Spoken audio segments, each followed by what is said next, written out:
कळवे-जोहे मार्गावरील ॲक्सिस बँकेसमोर पाणी साचल्याने नागरिकांचा रास्ता रोको, प्रशासनाकडून तातडीच्या उपाययोजनांचे आदेश।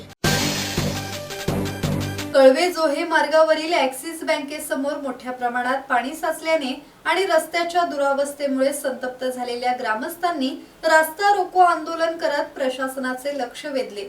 अनेक वर्षांपासून पाण्याचा निचरा न झाल्याने 4 गावांचा संपर्क तुटत असून शालेय विद्यार्थी, महिला आणि वयोवृद्ध नागरिकांना मोठ्या हाल अपेष्टा सहन कराव्या लागत आहेत। वारंवार निवेदने देऊनही सार्वजनिक बांधकाम विभागाकडून ठोस उपाययोजना न झाल्याचा आरोप ग्रामस्थांनी केला। आंदोलनाची दखल घेत अतिरिक्त पोलीस अधीक्षक अभिजित शिवथारे, उपविभागीय पोलीस अधिकारी जालिंदर नालकुल, तहसीलदार तानाजी शेजाळ, सार्वजनिक बांधकाम विभागाचे अधिकारी डीएम पाटील यांच्यासह संबंधित अधिकाऱ्यांनी घटनास्थळी भेट दिली।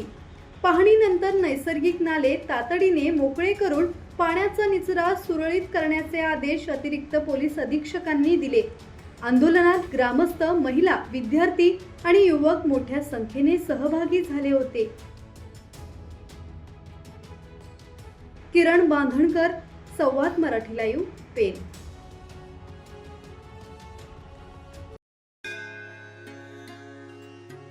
श्री गणपती संस्थान महड, तालुका खालापूर, जिल्हा रायगड। श्री वरद विनायकाच्या भक्तांसाठी भक्त निवासाची सोय, स्वच्छता आणि 24 तास गरम पाणी, सीसीटीव्हीची नजर। आगाऊ नोंदणीसाठी संपर्क करा 02192 26 69 12 72 76 47 38 54।